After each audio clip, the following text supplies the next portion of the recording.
ఆ అల్లరి అణిగిన తరువాత పౌలు శిష్యులను తన యొద్దకు పిలువనంపించి హెచ్చరించిన మీదట వారి యొద్ద సెలవు పుచ్చుకొని మాసిదోనియాకు వెళ్ళుటకు బయలుదేరెను. ఆ ప్రదేశమున యందు సంచరించి పెక్కు మాటలతో వారిని హెచ్చరించి గ్రీసునకు వచ్చెను. అతడు అక్కడ 3 నెలలు గడిపి ఓడ ఎక్కి సిరియాకు వెళ్ళవలెనని ఉండగా, అతని విషయమై యూదులు కుట్ర చేయుచున్నందున మాసిదోనియా మీదుగా తిరిగి రావాలనని నిశ్చయించుకొనెను. మరియు ఉర్రు కుమారుడును బెరయ పట్టణస్థుడనైన సోపత్రును, తెస్సలోనికయలో అరిస్తర్కును, సెకుందును, దెర్బే పట్టణస్థుడైన గాయియును, తిమోతియును, ఆసియా దేశస్థులైన తుకికి, త్రోఫిమును అతనితో కూడా వచ్చిరి. వీరు ముందుగా వెళ్ళి త్రోయలో మా కొరకు కనిపెట్టుకుని ఉండిరి. పులియని రొట్టెల దినములైన తరువాత మేము ఓడ ఎక్కి ఫిలిప్పు విడిచి 5 దినములలో త్రోయకు వచ్చి అచ్చట వారి యొద్ద 7 దినములు గడిపితిమి. ఆదివారమున మేము రొట్టె విరుచుటకు కూడినప్పుడు పౌలు మరునాడు వెళ్ళనై ఉండి వారితో ప్రసంగించుచు అర్ధరాత్రి వరకు విస్తరించి మాటలాడుచుండెను. మేము కూడియున్న మేడగదిలో అనేక దీపములుండెను. అప్పుడు ఐతుకు అను ఒక యవ్వనస్తుడు కిటికీలో కూర్చుండి గాఢ నిద్రపోయి, పౌలు చాలాసేపు ప్రసంగించుచుండగా నిద్రాభారం వలన జోగి 3వ అంతస్తు నుండి క్రిందపడి చనిపోయిన వాడై ఎత్తబడెను. అంతట పౌలు క్రిందకు వెళ్ళి అతని మీద పడి కౌగలించుకొని, మీరు తొందరపడకుడి, అతని ప్రాణం అతనిలో ఉన్నదని వారితో చెప్పెను. అతడు మరలా పైకి వచ్చి రొట్టె విరిచి పుచ్చుకొని తెల్లవారు వరకు విస్తారముగా సంభాషించి బయలుదేరెను. వారు బ్రతికిన ఆ చిన్నవారిని తీసుకుని వచ్చినప్పుడు వారికి విశేషమైన ఆదరణ కలిగెను.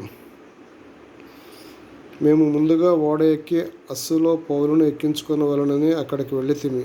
తాను కాలినడకన వెళ్ళవలెనని అతడు ఆ ప్రకారముగా మాకు నియమించి ఉండెను. అస్సులో అతడు మాతో కలుసుకొనినప్పుడు మేము అతనిని ఎక్కించుకొని మిలేతునకు వచ్చితిమి. అచ్చటి నుండి వెళ్ళి మరునాడు కియోసునకు ఎదురుగా వచ్చితిమి. మరునాడు సమోసునకు చేరి ఆ మరునాడు మిలేతునకు వచ్చితిమి. సాధ్యమైతే పెంతెకోస్తు దినమున యెరూషలేములో ఉండవలెనని పౌలు త్వరపడుచుండెను. కనుక అతడు ఆసియాలో కాలహరణము చేయకుండా ఎఫెసును దాటిపోవాలని నిశ్చయించుకొని ఉండెను. అతడు మిలేతు నుండి ఎఫెసునకు వర్తమానము సంఘపు పెద్దలను పిలిపించెను. వారు తన యొద్దకు వచ్చినప్పుడు వారితో ఇట్లనెను: నేను ఆసియాలో కాలుపెట్టిన దినము నుండి ఎల్లకాలము మీ మధ్య ఎలాగ ఉంటినో మీరే ఎరుగుదురు.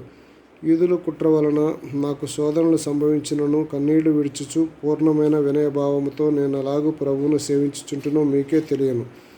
మరియు ప్రయోజనకరమైనది ఏదియూ దాచుకొనక బహిరంగముగాను ఇంటింటా మీకు తెలియజేయుచు బోధించుచు దేవుని ఎదుట మారుమనసు పొంది మన ప్రభు అయిన యేసుక్రీస్తునందు విశ్వాసముంచవలనని యూదులకును గ్రీసు దేశస్థులకును ఎలాగ సాక్ష్యమిచ్చుచుంటునో ఇదంతయు మీకు తెలియను. ఇదిగో నేనిప్పుడు ఆత్మయందు బంధించబడిన వాడినై యెరూషలేమునకు వెళ్ళుచున్నాను. అక్కడ నాకు ఏమేమి సంభవించునో తెలియదు గాని బంధకములను శ్రమలను నా కొరకు కాచుకుని ఉన్నవని పరిశుద్ధాత్మ ప్రతి పట్టణంలో నాకు సాక్ష్యమిచ్చుచున్నాడని తెలియను. అయితే దేవుని కృపా సువార్తను గూర్చి సాక్ష్యమిచ్చుట యందు నా పరుగును నేను ప్రభు అయిన యేసు వలన పొందిన పరిచర్యను తుదముట్టించవలనని నా ప్రాణము నాకెంత మాత్రమును ప్రియమైనదిగా ఎంచుకొనుటలేదు.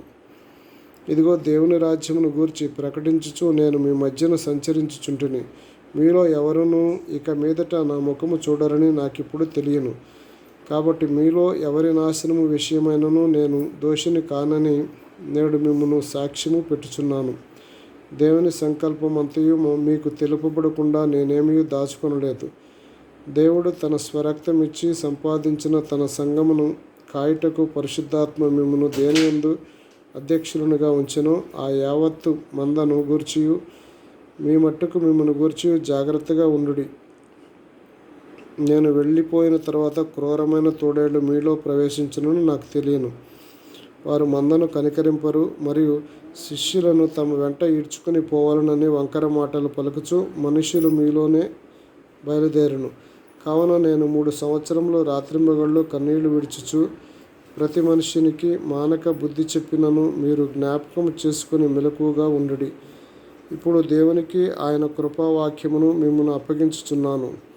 ఆయన మీకు క్షేమాభివృద్ధి కలగజేయుటకు, పరిశుద్ధపరచబడిన వారందరిలో స్వాస్థ్యము అనుగ్రహించుటకు శక్తిమంతుడు. ఎవని వెండినైనను బంగారమునైనను వస్త్రములైనను నేను ఆశింపలేదు. నా అవసరముల నిమిత్తమును నాతో ఉన్నవారి నిమిత్తము ఈ నా చేతులు కష్టపడినవని మీకే తెలియను.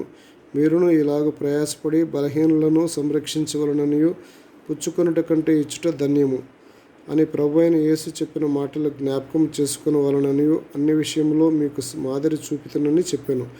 అతడు ఇలాగ చెప్పి మోకాళ్ళలోని వారందరితో ప్రార్థన చేసెను. అప్పుడు వారందరూ చాలా ఏడ్చిరి.